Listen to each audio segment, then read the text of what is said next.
El polvo del camino se levantaba como un fantasma perezoso bajo las llantas de mi vieja camioneta.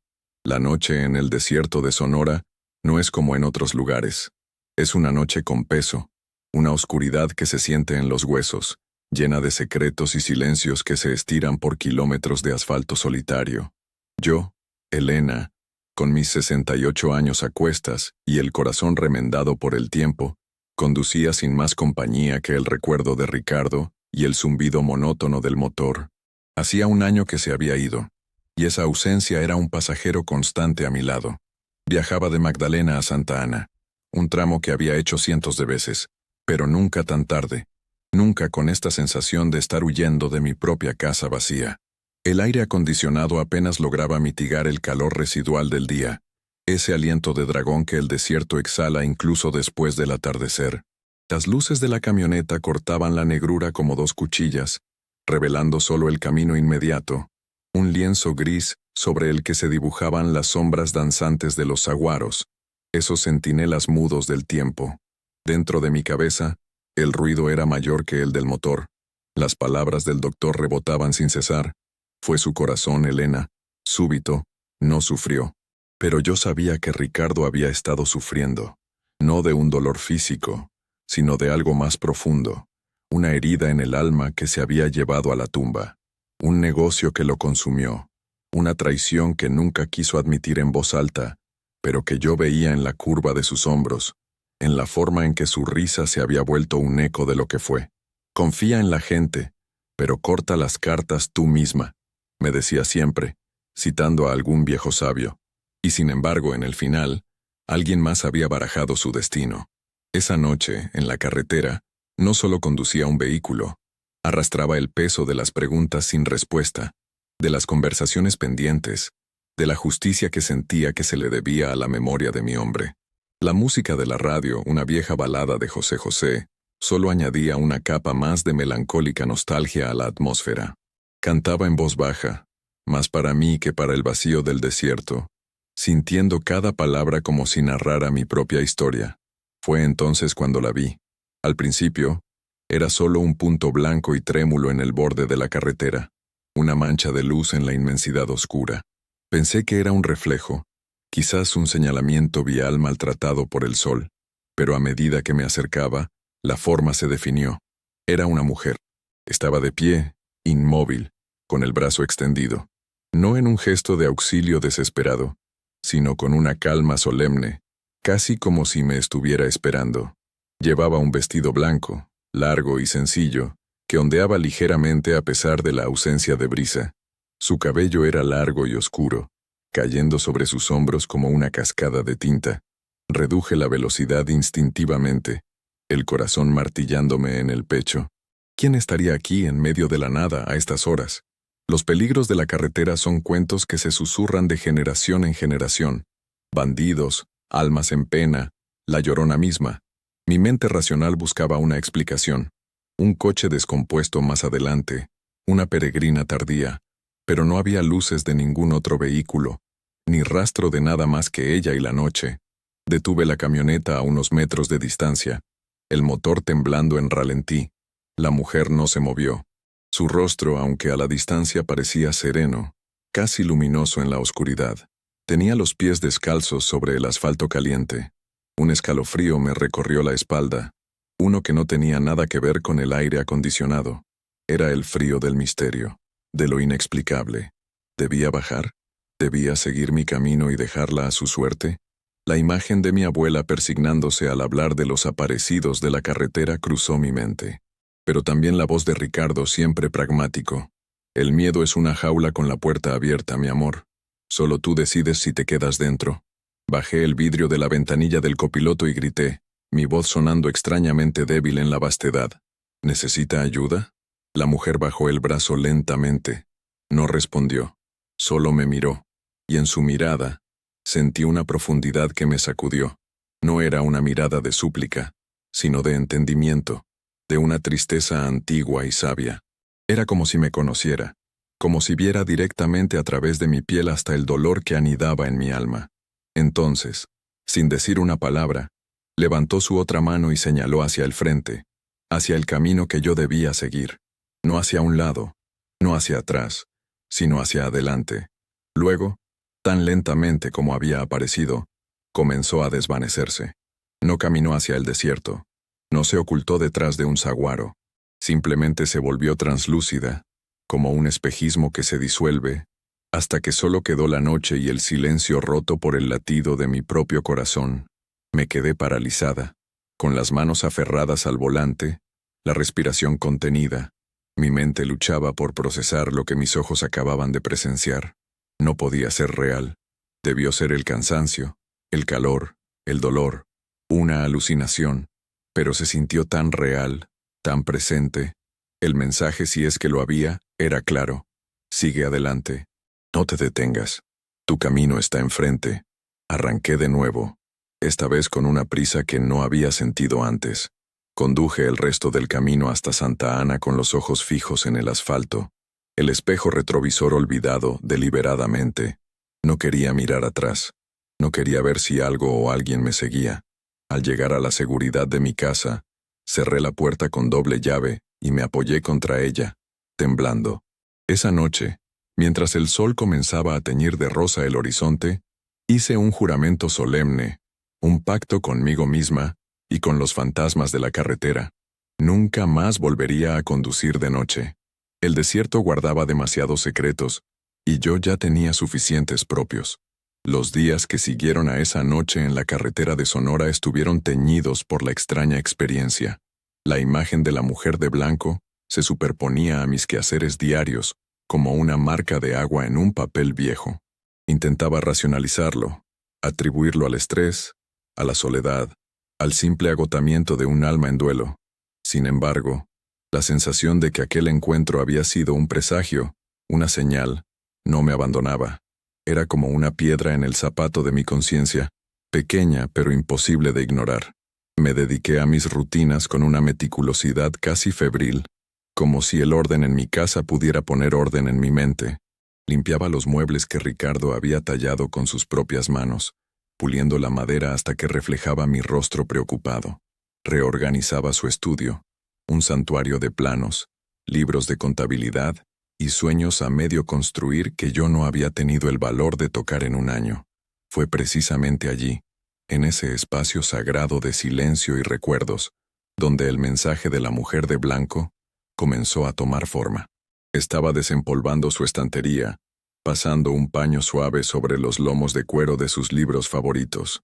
No eran novelas ni poesías, sino tomos sobre estrategia, biografías de grandes líderes y, sobre todo, libros de desarrollo personal. Ricardo era un fiel seguidor de Napoleon Hill. Creía firmemente que la mente era el campo de batalla donde se ganaban o perdían todas las guerras de la vida. Su ejemplar de Piense y hágase rico estaba lleno de anotaciones, de párrafos subrayados y de pequeñas estrellas dibujadas en los márgenes. Lo tomé en mis manos. El peso familiar del libro era un consuelo. Al abrirlo, una pequeña hoja de papel doblada cayó de entre sus páginas. No era un marcapáginas, era una nota. La letra de Ricardo, tan clara y firme, ahora un vestigio de un hombre que ya no estaba. La desdoblé con manos temblorosas. No era una carta de amor ni una despedida. Eran solo unas pocas líneas, casi un telegrama a sí mismo. Vargas, venta de los terrenos de la costa, revisar comisión del 20%, algo no cuadra, el fideicomiso de Mateo, protegerlo. Mi corazón dio un vuelco. Vargas. Arturo Vargas, el socio de Ricardo, el hombre que había pronunciado el discurso más emotivo en su funeral, llamándolo hermano. Recordaba vagamente la venta de esos terrenos en Bahía de Quino. Fue uno de sus últimos grandes negocios, uno que, según Arturo, apenas había dejado ganancias después de pagar impuestos y comisiones. Ricardo nunca se quejó, pero yo noté una sombra en su mirada cuando hablaba del tema. Negocios son negocios, vieja, me decía, tratando de restarle importancia. Pero ahora, esta nota póstuma pintaba una historia diferente. El fideicomiso de Mateo. Ricardo había establecido un fondo para nuestro hijo con una parte de las ganancias de cada proyecto importante. Era su forma de asegurar el futuro de Mateo. Un futuro que él veía lleno de oportunidades, quizás lejos de los polvorientos caminos de Sonora. Recordé haber ido al banco con Ricardo para firmar algunos papeles, pero él manejaba todos los detalles. Confiaba ciegamente en Arturo para la gestión financiera. Arturo es un mago con los números, solía decir. ¿Y si el mago había hecho desaparecer algo más que solo cifras en un papel? Esa nota fue la chispa que encendió la pólvora de mi determinación. De repente, la mujer de la carretera ya no era una alucinación aterradora, sino un catalizador. Sigue adelante, me había indicado. Y ahora, tenía una dirección. Esa misma tarde, convertí la mesa del comedor en mi cuartel general. Saqué todas las cajas de documentos que Ricardo guardaba en el garaje. Archivos que olían a papel viejo y a secretos guardados. Pasé horas, días enteros, sumergida en un mar de estados de cuenta, contratos y correspondencia. Al principio, todo era un laberinto de jerga legal y financiera, pero la necesidad de justicia es una gran maestra. Aprendí a leer entre líneas, a seguir el rastro del dinero como un sabueso. Descubrí que, efectivamente, la comisión por la venta de los terrenos había sido inexplicablemente alta. Y lo más alarmante, no había ningún registro reciente de depósitos en el fideicomiso de Mateo. La cuenta bancaria que debía estar creciendo para mi hijo estaba estancada, casi inerte. Mientras más profundo escarbaba, más crecía mi convicción de que la decadencia de Ricardo no había sido solo por el agotamiento de una vida de trabajo duro. Había sido el veneno lento de la traición, el estrés financiero, la sensación de haber sido burlado por alguien en quien depositó toda su confianza. ¿Había sido eso lo que finalmente había roto su fuerte corazón? La idea era insoportable, pero también me llenaba de una furia fría y clara. Esto ya no era solo por el dinero. Era por el honor de mi esposo. Era por el legado que le habían intentado robar a mi hijo. Recordé a Arturo en el funeral, con su traje caro y sus palabras vacías, dándome el pésame mientras probablemente disfrutaba de los frutos de su engaño. Se me revolvió el estómago. Vi su vida en mi mente, una vida de lujos que contrastaba con la sencillez con la que siempre habíamos vivido nosotros, a pesar de tener los medios para más. Nosotros invertíamos en la empresa, en la gente, en el futuro. Él, al parecer, invertía en sí mismo. Pensé en las veces que su esposa presumía de sus viajes a Europa, de su bolso Chanel de edición limitada. En ese momento no le di importancia, pero ahora, esas imágenes se sentían como un insulto a la memoria de Ricardo. Decidí que no podía hacer esto sola. Necesitaba a Mateo. Nuestro hijo vivía en Phoenix, Arizona, trabajando como arquitecto. Nuestra relación se había distanciado un poco desde la muerte de Ricardo, no por falta de amor, sino por un exceso de dolor. Cada uno lidiaba con su luto a su manera, él con el trabajo y la distancia, yo con el silencio y los recuerdos. Llamarlo para hablar de esto sería abrir una herida que ambos intentábamos cicatrizar. Pero la nota de Ricardo era un testamento, una última petición. Marqué su número, mi dedo temblando sobre la pantalla del teléfono. Cuando contestó, su voz sonaba ocupada, lejana. «Hola, ma. ¿Todo bien?» Respiré hondo, reuniendo todo el coraje que había cultivado en los últimos días. «Mateo, hijo. Necesito hablar contigo. Es sobre tu padre. He encontrado algo. Creo que Arturo Vargas nos robó». El silencio al otro lado de la línea fue tan profundo y pesado como la noche en el desierto. Sabía que este era el comienzo de un nuevo camino, uno mucho más difícil que cualquier carretera de Sonora. Pero por primera vez en un año, sentía que no estaba huyendo. Estaba avanzando, justo como la mujer de blanco me había indicado. La respuesta de Mateo fue un muro de silencio helado, seguido de un suspiro cargado de preocupación y escepticismo. «Mamá, ¿de qué estás hablando? ¿Estás segura?» Arturo era el mejor amigo de papá. Su voz, filtrada por la tecnología y la distancia, sonaba como la de un extraño tratando de calmar a una mujer delirante. Podía visualizarlo perfectamente en su oficina de Phoenix, con sus planos de edificios modernos y su vida ordenada, rascándose la nuca, un gesto que hacía desde niño cuando algo lo confundía o lo frustraba. «Lo estoy, Mateo. Tu padre dejó una nota.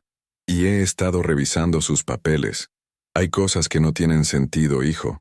El dinero de los terrenos de Quino, tu fideicomiso, no está claro». Intenté mantener mi voz firme. presentar los hechos sin que el torbellino de emociones que sentía me traicionara. No quería sonar como una viuda afligida que buscaba culpables donde no los había, sino como la mujer que Ricardo había amado, fuerte, lúcida y con los pies en la tierra. «Mamá, por favor», insistió él, su tono ahora teñido de una impaciencia protectora. Papá confiaba en Arturo con los ojos cerrados. «Has pasado por mucho. Estás sola en esa casa tan grande. Quizás estás interpretando mal las cosas. El duelo nos hace ver fantasmas». La palabra fantasmas me golpeó con la fuerza de una bofetada. Pensé en la mujer de blanco. ¿Era eso lo que mi propio hijo pensaría de mí? Que estaba viendo cosas, inventando conspiraciones. Un sentimiento de soledad aún más profundo que el de mi viudez me invadió por un instante. Estaba luchando por el honor de su padre, y él me trataba como si hubiera perdido el juicio. No son fantasmas, Mateo. Son números. Son documentos. Tu padre no era tonto y yo tampoco lo soy. Sé lo que vi. Mi voz se quebró al final, la frustración y el dolor finalmente rompiendo la represa que había construido. Hubo otra pausa. Pude oírlo respirar, probablemente debatiéndose entre su lógica de arquitecto y el deber de un hijo. «Mira, ma», dijo finalmente, su tono suavizándose. «Tengo una entrega muy importante esta semana, un proyecto grande. Después de eso, en un par de semanas, prometo que iré a Santa Ana y revisaremos todo juntos. ¿Te parece? Pero por favor, no hagas nada. No llames a Arturo, no acuses a nadie. Déjalo así por ahora». Su propuesta, aunque razonable desde su perspectiva, se sintió como un balde de agua fría. Un par de semanas. Para él era un plazo corto, un espacio entre proyectos. Para mí era una eternidad, un tiempo en el que la injusticia seguiría intacta, en el que el nombre de Ricardo seguiría manchado en silencio. Un par de semanas, repetí en un susurro. «Está bien, Mateo. Como tú digas». Mentí. No podía esperar. La urgencia que sentía era un fuego que no podía ser aplazado. Colgué el teléfono con una sensación de amarga determinación. Mi hijo no me creía. Tendría que demostrarle que estaba equivocada. Tendría que reunir pruebas tan sólidas que ni su escepticismo pudiera derribarlas. Esa conversación, en lugar de desanimarme, me inyectó una nueva dosis de resolución. Me di cuenta de que este camino, al menos al principio, tendría que recorrerlo sola. Pasé los siguientes días sumergida en los archivos de Ricardo, esta vez con un propósito aún más definido. Organicé los documentos por fechas, por proyectos. Creé una línea de tiempo. Cada noche, me sentaba a la mesa del comedor con una lámpara como única compañera, y las sombras de la noche parecían susurrarme ánimos. Recordaba las palabras de Napoleon Hill que Ricardo tanto citaba. El punto de partida de todo logro es el deseo, y mi deseo de justicia era ahora un anhelo ardiente. Descubrí un patrón. Pequeñas cantidades de dinero desviadas aquí y allá, gastos inflados, facturas de proveedores que parecían sospechosas. Todo era sutil, diseñado para pasar desapercibido en el flujo de un negocio próspero. Pero la venta de los terrenos de Quino había sido el golpe maestro. Encontré el contrato original y luego los anexos. Vi la firma de Ricardo, pero algo en ella me pareció extraño. Saqué su pasaporte, su credencial, cartas viejas. Comparé las firmas una y otra vez. La de los anexos del contrato era casi perfecta, pero le faltaba la fluidez, la confianza de la mano de mi esposo. Parecía una imitación cuidadosa, pero sin vida. ¿Era posible que Arturo hubiera llegado tan lejos? ¿Falsificar la firma de su mejor amigo? La idea era monstruosa. Mientras tanto, la vida de Arturo Vargas continuaba su curso ascendente.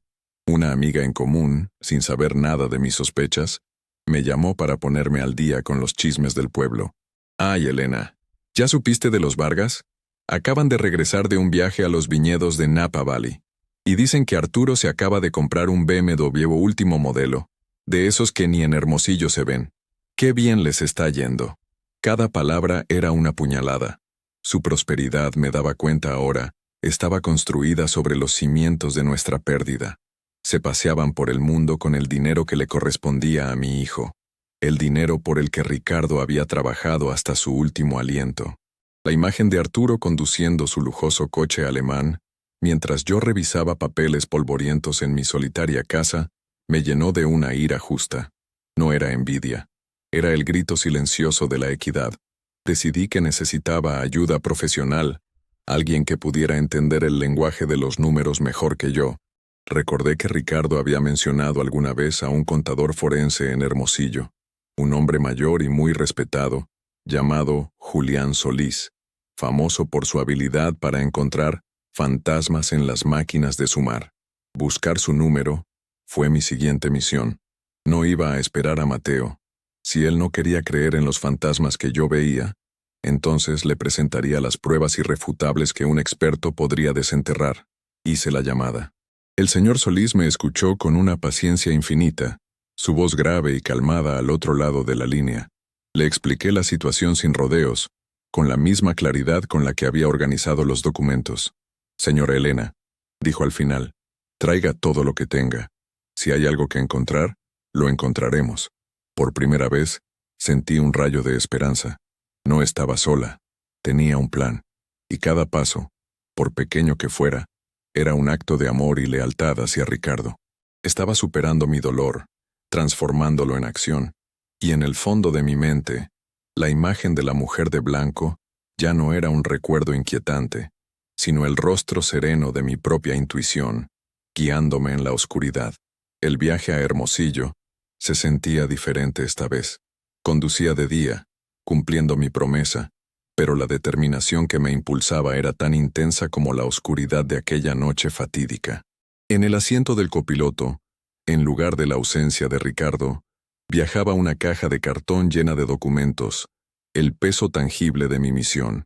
Cada kilómetro que me acercaba a la oficina de Julián Solís era un kilómetro que me alejaba de la mujer pasiva y en duelo en la que me había convertido. Ahora era una investigadora, una defensora, la guardiana de la memoria de mi esposo. La oficina del señor Solís no era un despacho moderno de cristal y acero, sino una casona antigua en el centro de la ciudad, con pisos de mosaico y un ventilador de techo que giraba con una pereza hipnótica. El lugar olía a café recién hecho y a papel viejo, una combinación que extrañamente me dio confianza.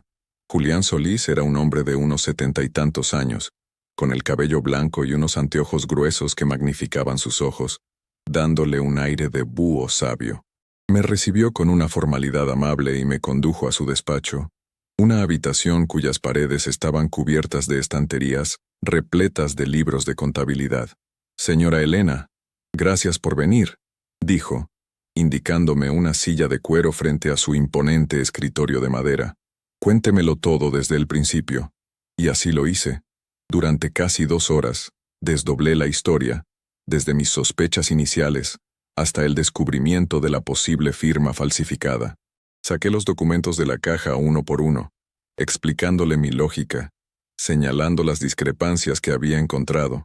Él escuchaba en silencio, asintiendo de vez en cuando, sus ojos agudos fijos en los papeles que yo le mostraba.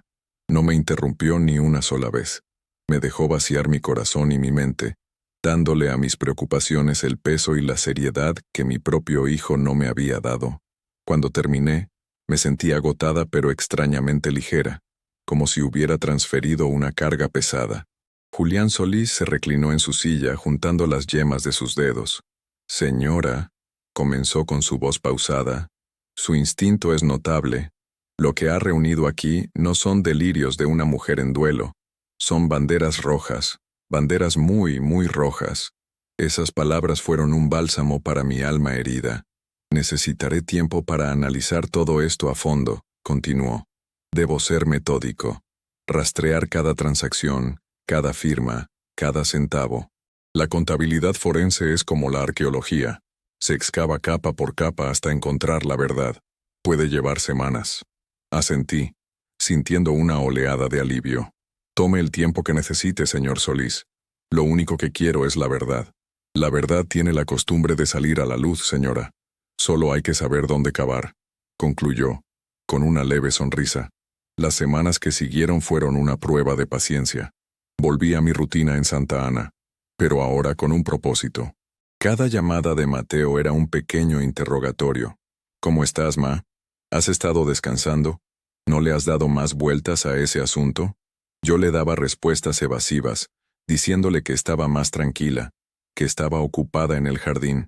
No quería mentirle, pero tampoco quería darle detalles hasta tener algo concreto. Mientras tanto, el señor Solís me llamaba cada pocos días con actualizaciones. Encontré una transferencia a una cuenta en las Islas Caimán, justo después de la venta de los terrenos, me dijo en una ocasión. La cuenta está a nombre de una corporación fantasma, pero el rastro apunta a Vargas. En otra llamada, me informó. He contratado a un perito calígrafo. Quiere analizar las firmas originales. La que está en el anexo del contrato, dice, tiene todos los indicios de ser una falsificación muy hábil. Cada nueva pieza de información era una confirmación de mis peores temores, pero también un ladrillo más en el muro de mi resolución. La imagen de Arturo Vargas, el hermano de mi esposo, se desmoronaba, revelando al hombre avaro y sin escrúpulos que se escondía detrás. Me enteré por terceros que su hija acababa de celebrar su fiesta de 15 años en una mansión alquilada, con un chef privado traído desde la Ciudad de México. La noticia me revolvió las entrañas. Celebraban con el dinero que debía haber sido para la educación de los nietos, que Ricardo nunca conocería. La opulencia de su estilo de vida era un insulto directo a la memoria del hombre al que habían traicionado. La tarjeta Black de Arturo, que seguramente usaba sin pensar, estaba financiada por la confianza rota de mi marido. Finalmente, después de casi un mes de investigación meticulosa, el señor Solís me llamó. Elena, creo que tenemos suficiente, mucho más que suficiente. He preparado un informe completo. Es devastador. La palabra devastador resonó en mis oídos. Sentí un nudo en el estómago, una mezcla de vindicación y pavor. El siguiente paso era el más difícil. La confrontación. Sabía que no podía enviar simplemente a un abogado. Necesitaba mirarlo a los ojos. Necesitaba que él viera en mi rostro que yo sabía la verdad. Quería darle una oportunidad, no de redimirse porque sabía que eso era imposible, sino de confesar, de evitar una batalla legal que mancharía a ambas familias para siempre. Llamé a Arturo. Mi voz sonaba sorprendentemente calmada cuando le dije que necesitaba verlo para discutir algunos asuntos pendientes del negocio de Ricardo. Él, sin sospechar nada, aceptó de inmediato, con una cordialidad empalagosa. Claro que sí, Elenita, lo que necesites. ¿Por qué no nos vemos para comer en el Mirador? Yo invito, por supuesto. El Mirador era el restaurante más caro de Hermosillo, un lugar donde los políticos y los empresarios cerraban tratos, un símbolo del estatus al que él tanto aspiraba. Era el escenario perfecto para su caída. Acepté su invitación. Colgué el teléfono y respiré hondo. Me miré en el espejo. Las líneas de mi rostro contaban la historia de mi vida, de mi amor, de mi pérdida, pero mis ojos, por primera vez en mucho tiempo, no reflejaban tristeza, sino la llama fría y brillante de la justicia. Iba a enfrentarme al hombre que le rompió el corazón a mi esposo, y no iba a flaquear. El espíritu de Ricardo y la visión de aquella mujer en la carretera me acompañarían. Llegué a El Mirador puntualmente. El restaurante era un despliegue de lujo discreto, con manteles de lino blanco, copas de cristal que brillaban bajo la luz suave y una vista panorámica de la ciudad de Hermosillo. Los meseros se movían con una eficiencia silenciosa, atendiendo a la élite local. Me sentí fuera de lugar con mi vestido sencillo y mi bolso de cuero gastado, pero erguí la espalda. No estaba allí para impresionar, sino para desenmascarar. Arturo ya estaba en la mesa, una copa de vino tinto en la mano. Se levantó al verme, una sonrisa perfectamente ensayada en su rostro. Llevaba una camisa de marca y un reloj de oro que destellaba con cada movimiento. Elenita, qué gusto verte. Te ves muy bien, dijo, dándome un beso en la mejilla que me provocó una repulsión interna. Gracias, Arturo, tú también, respondí, mi voz más seca de lo que pretendía. Nos sentamos y el ritual de la comida comenzó. Arturo hablaba sin parar, presumiendo de sus recientes éxitos, del viaje a Napa, del nuevo BMW, de las inversiones que estaba haciendo. Yo lo escuchaba en silencio, dejando que se enredara en su propia red de mentiras y arrogancia. Cada palabra sobre su prosperidad era una palada de tierra sobre la tumba de mi esposo. Él parecía interpretar mi silencio como la melancolía de una viuda, y adoptó un tono condescendiente y paternalista. Sé que ha sido difícil para ti, Elena, pero debes saber que yo siempre cuidaré de ti y de Mateo. Es lo que Ricardo hubiera querido. Somos familia. La palabra familia salida de sus labios era una blasfemia. Fue en ese momento que decidí poner fin a la farsa. Dejé mi copa de agua sobre la mesa con un gesto deliberado, el pequeño ruido cortando su monólogo. Lo miré directamente a los ojos. Arturo, no estoy aquí para hablar del pasado. Estoy aquí para hablar del futuro. Específicamente del futuro de mi hijo y del dinero que le robaste. La sonrisa de Arturo se congeló en su rostro. Su color se desvaneció, dejando una palidez cerosa bajo su bronceado. Parpadeó un par de veces, como si no hubiera entendido mis palabras. ¿Qué estás diciendo, Elena? Creo que el dolor te está confundiendo. Su intento de manipulación fue tan torpe que casi me dio lástima. Saqué de mi bolso un solo documento. Una copia del informe pericial sobre la firma falsificada. Lo deslicé sobre la mesa hacia él. Creo que esto no es confuso en absoluto, dije con calma. Arturo miró el papel, sus ojos recorriendo rápidamente el texto técnico. Vi el momento exacto en que su fachada se resquebrajó. Un tic nervioso apareció en su párpado. Sus manos, que antes sostenían la copa de vino con tanta seguridad, ahora temblaban ligeramente. Esto es ridículo. Es un montaje. ¿Quién te ha metido estas ideas en la cabeza? Su voz había perdido toda su suavidad. Ahora era áspera, defensiva. Nadie, Arturo. Solo los papeles que Ricardo dejó. Él lo sabía. Sabía que algo no cuadraba. Dejó una nota. La mención de la nota pareció golpearlo físicamente. Se reclinó en su silla, de repente sin aliento. El cazador se había convertido en la presa. No voy a discutir esto aquí, siseó, mirando a su alrededor para asegurarse de que nadie estuviera escuchando. Estás cometiendo un error terrible, Elena. Intentó levantarse, pero yo continué, mi voz baja pero cortante como el cristal. He contratado a un contador forense, Arturo, Julián Solís. Él ha rastreado todo, la comisión inflada, las transferencias a las Caimán, el fideicomiso vacío de Mateo. Lo tengo todo. Cada papel, cada número. La única pregunta ahora es cómo vamos a resolver esto. Podemos hacerlo de la manera discreta, o podemos hacerlo en un juzgado, frente a toda la ciudad. La amenaza colgaba en el aire entre nosotros, más pesada que el aroma de la comida cara. Sabía que para un hombre como él, cuya reputación era su activo más valioso, un escándalo público sería la ruina total. Arturo se desplomó de nuevo en su silla, derrotado. La máscara de hombre de éxito había caído, revelando al ladrón asustado que había debajo. Miró el documento, luego a mí, y en sus ojos vi una mezcla de odio, miedo, y por un instante, una chispa de la vergüenza que tanto merecía. No dijo nada.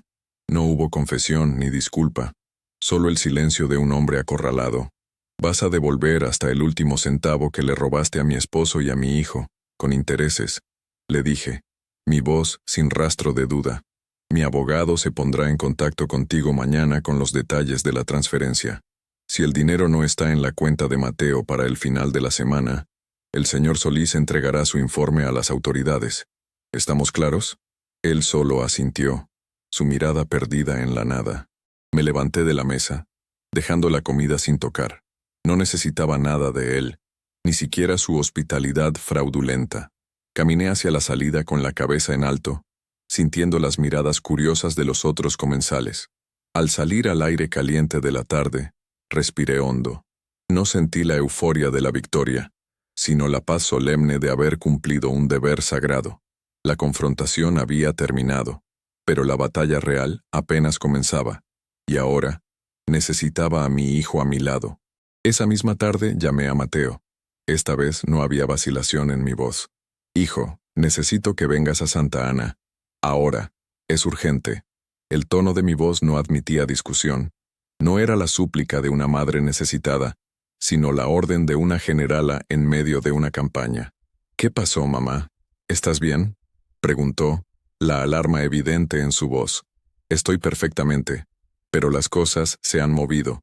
Me reuní con Arturo. Un silencio cargado de tensión se apoderó de la línea. Te lo explicaré todo cuando llegues. Solo compra el primer vuelo que encuentres a Hermosillo. Yo te recogeré en el aeropuerto. No esperé a que argumentara. Colgué, sabiendo que vendría. La dinámica entre nosotros había cambiado. Ya no era la frágil viuda que necesitaba su protección. Era la mujer que había destapado la verdad, y ahora necesitaba su apoyo como aliado, no como escéptico. Mateo llegó al día siguiente. Cuando lo vi salir por la puerta de llegadas del aeropuerto, me di cuenta de cuánto lo había extrañado.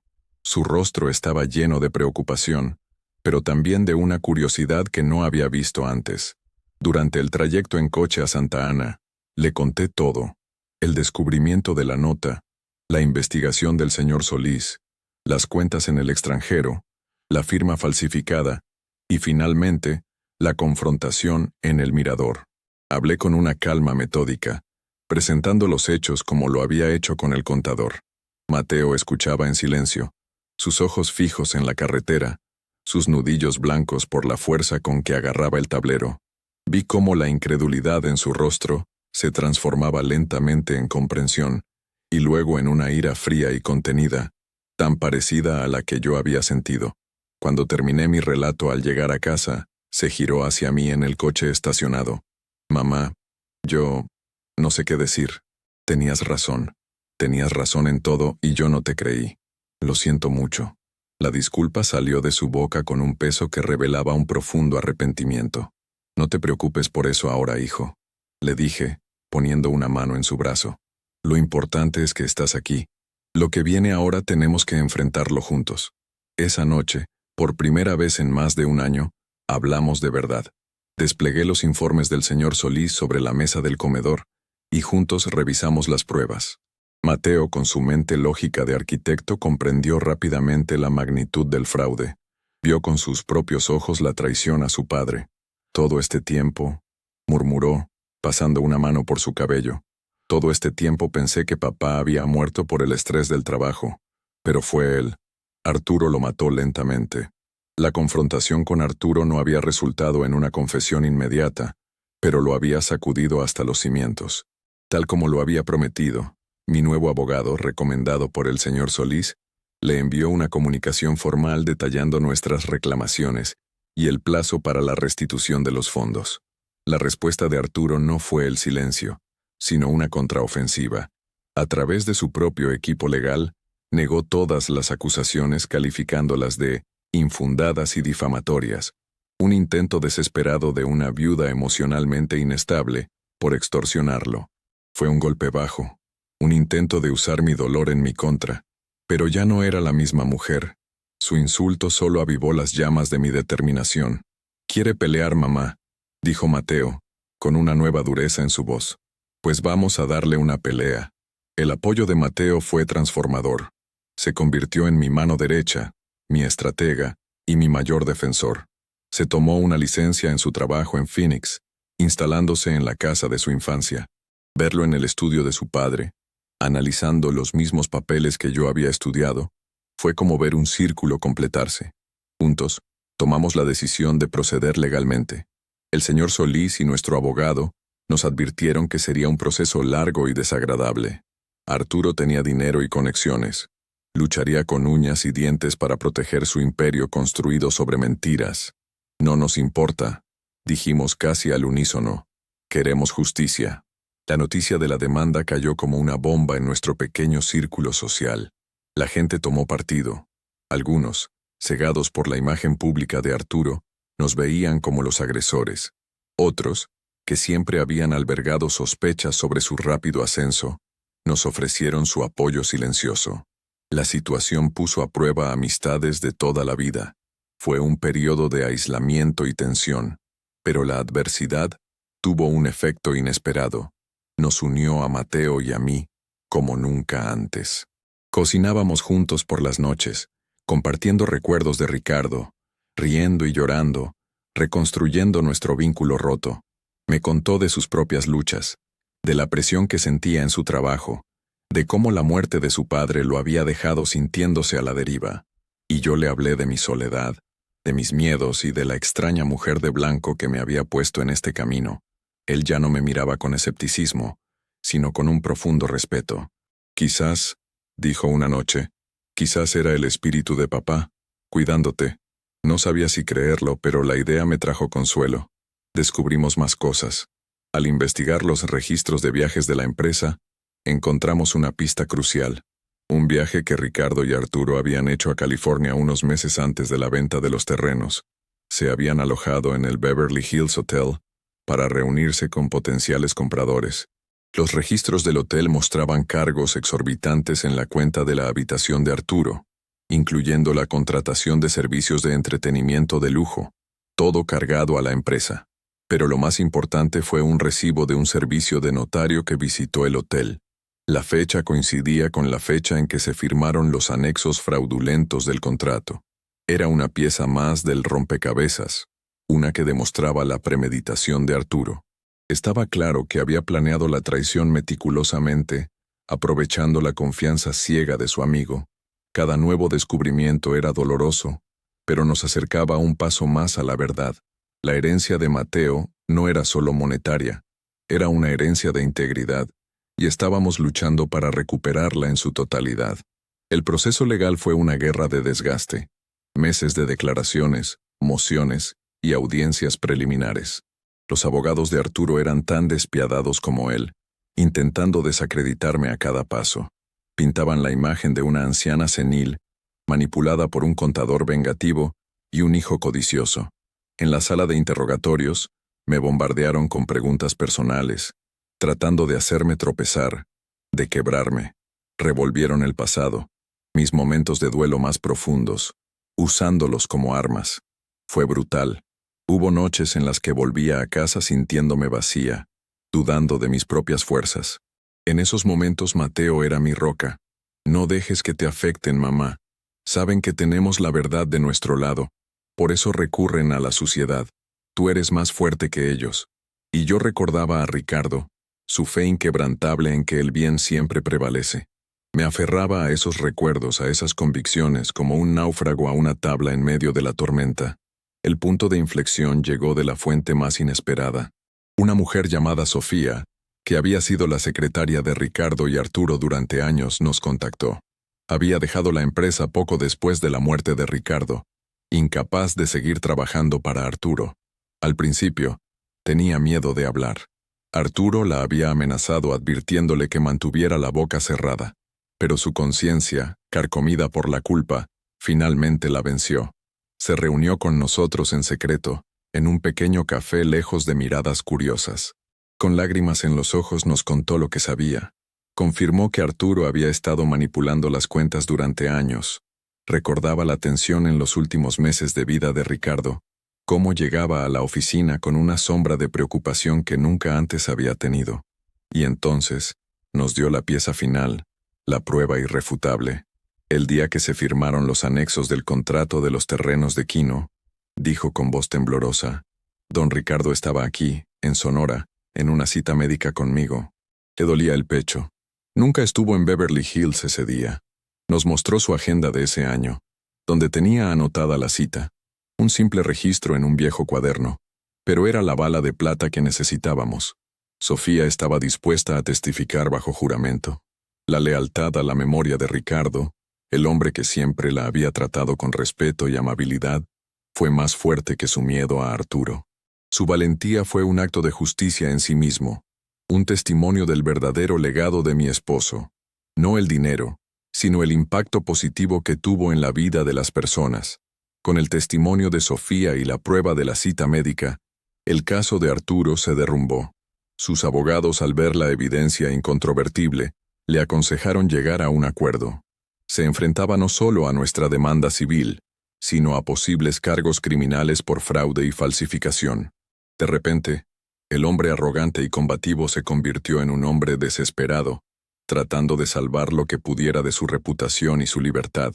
La justicia, que parecía tan lejana, ahora estaba a nuestro alcance. No habría un juicio dramático en la corte, no habría un veredicto de un jurado. La victoria sería más silenciosa, pero no menos significativa. El acuerdo se firmó en la fría y estéril oficina de los abogados. Arturo Vargas, visiblemente envejecido y demacrado, se sentó frente a nosotros. No nos miró a los ojos. Se comprometió a devolver la totalidad del dinero robado, más una compensación por daños y perjuicios. El monto era considerable, lo suficiente para asegurar el futuro de Mateo y de sus hijos, si algún día los tenía. Pero al mirarlo, no sentí triunfo ni odio. Sentí una profunda y amarga piedad. Había sacrificado su honor, su amistad y su alma por un puñado de billetes que ahora se veía obligado a devolver. Había perdido lo único que el dinero no puede comprar, la integridad. Al salir de la oficina, Mateo me abrazó con fuerza. Lo logramos, mamá. Lo lograste. Miré el cielo azul de Hermosillo. Habíamos ganado. El nombre de Ricardo había sido limpiado. Su legado estaba a salvo.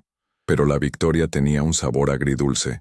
El proceso nos había costado mucho, emocional y espiritualmente. Habíamos recuperado el dinero, pero habíamos perdido la inocencia, la fe en la bondad de las personas en las que confiábamos. Sin embargo, en medio de esa reflexión, encontré una verdad más profunda. Esta lucha no había sido solo sobre la traición de Arturo, había sido sobre mi propia transformación. Había pasado de ser una víctima del duelo a ser la arquitecta de mi propio destino. Había encontrado una fuerza que no sabía que poseía, y había recuperado a mi hijo. En el camino de regreso a casa, me detuve a pensar en el perdón. ¿Podría perdonar a Arturo? No por él, sino por mí. Recordé una frase de Napoleon Hill que a Ricardo le gustaba. La debilidad de la actitud se convierte en debilidad de carácter. Aferrarme al rencor sería una debilidad. Perdonar no significaba olvidar ni condonar. Significaba liberarme de la carga de su traición, dejar de permitir que su veneno contaminara mi espíritu. En ese momento, decidí dejarlo ir. Lo entregué a su propia conciencia y al juicio superior que todos enfrentamos. Mi guerra había terminado. Era hora de encontrar la paz. La vida en Santa Ana recuperó su ritmo pausado. La casa, que durante meses había sido un cuartel general lleno de papeles y tensión, volvió a ser un hogar. Mateo se quedó unas semanas más, ayudándome a poner todo en orden. No solo los documentos, sino también el jardín, la casa, nuestras vidas. Hablábamos durante horas, no del pasado doloroso, sino del futuro. Hacía planes para invertir el dinero recuperado de manera inteligente, para honrar el espíritu emprendedor de su padre. Yo lo escuchaba, mi corazón lleno de un orgullo sereno. Había visto a mi hijo transformarse de un joven escéptico a un hombre maduro y responsable, consciente del valor del legado y la familia.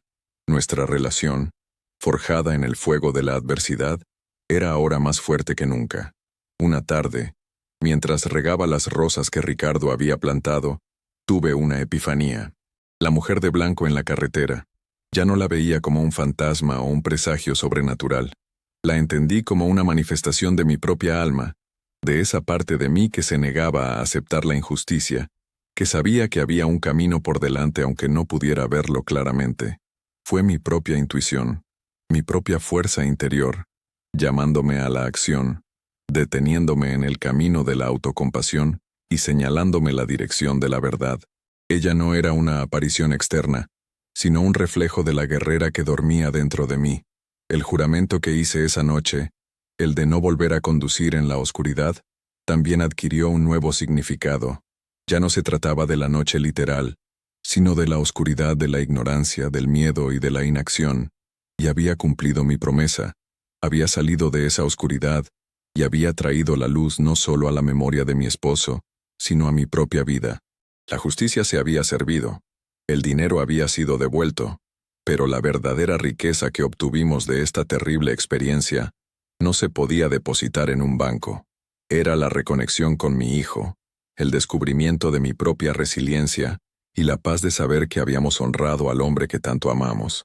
El legado de Ricardo no estaba en las cifras de una cuenta bancaria, sino en los valores que nos inculcó, la honestidad, el coraje y, sobre todo, la importancia de luchar por lo que es justo, sin importar las probabilidades. El dolor de su pérdida nunca desaparecería por completo. pero ahora estaba equilibrado por la gratitud de haberlo tenido en mi vida y la satisfacción de haber protegido su honor. La vida continuaba, con sus ciclos de pérdida y renovación, y yo estaba lista para vivirla, no mirando hacia atrás con tristeza, sino hacia adelante con esperanza y una sabiduría ganada a pulso. El desierto de Sonora seguía guardando sus secretos, pero yo ya no les temía. Había encontrado los míos y los había sacado a la luz. Gracias por llegar hasta el final de esta reflexión. Si estás leyendo esto, quiero que sepas que no estás solo. Ahora, te invito a un momento de calma. Voy a compartir una oración. No importa tu religión, sino tu fe. Una oración pensada para ayudarte, para abrazar a todos los que en silencio luchan, sienten, esperan. Solo cierra los ojos un instante y deja que estas palabras te acompañen. Ten fe, todo va a estar bien.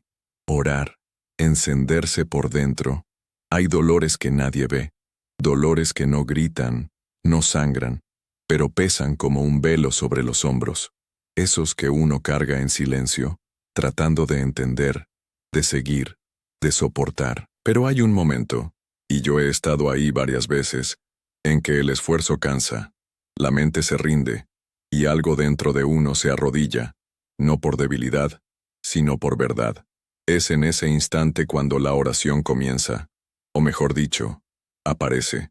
No esa hecha con palabras bonitas o promesas apresuradas, sino la que brota de un lugar tan profundo, que ni siquiera tiene nombre, como un susurro del alma diciendo, ya no puedo sola.